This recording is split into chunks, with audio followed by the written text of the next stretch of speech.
வருகின்ற 22ஆம் தேதி காலை 10 மணிக்கு நாம் தமிழ் கட்சியினுடைய ஒருங்கிணைப்பாளர் சீமான் அவர்களுடைய வீடை முற்றுகையிடுவதாக தந்தை பெரியாரிய சிந்தனையாளர்கள்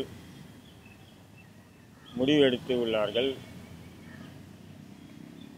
தந்தை பெரியாரை பற்றி சீமான் அவர்கள் தவறாக விமர்சனம் செய்திருந்தால் அதை கண்டிப்பதற்கும் எதிர்த்து போராடுவதற்கும் ஒவ்வொருவருக்கும் உரிமை உண்டு. அதில் எந்த மாற்று கருத்தும் இல்லை.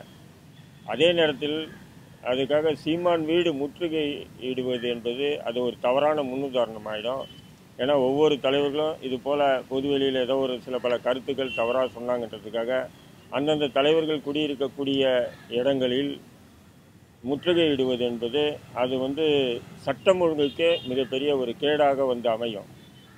இப்போ நாளைக்கு முதல்வருக்கு எதிராக ஏதோ முதல்வர் பேசிட்டாருன்ட்டு முதல்வர் வீடு முற்றுகை, அப்புறம் துணை முதல்வர் பேசிட்டாருன்ட்டு துணை முதல்வருடைய வீடு முற்றுகை, எம்எல்ஏக்கள், அமைச்சர்கள், எம்பிக்கள், அப்படி ஒவ்வொரு அரசியல் கட்சி அல்லது சமூக அமைப்பு தலைவர்களுடைய வீடுகள் எல்லாம் முற்றுகைன்னா அது ஒரு தவறான முன்னுதாரணமே அமையும்.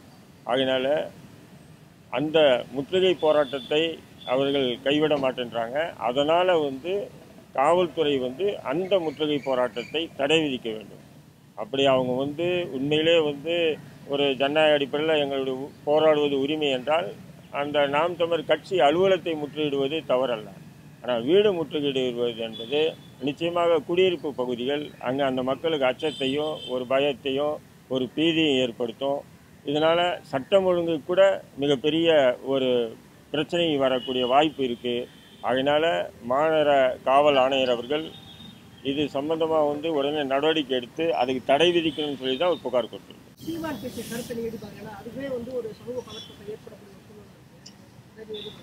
யாரு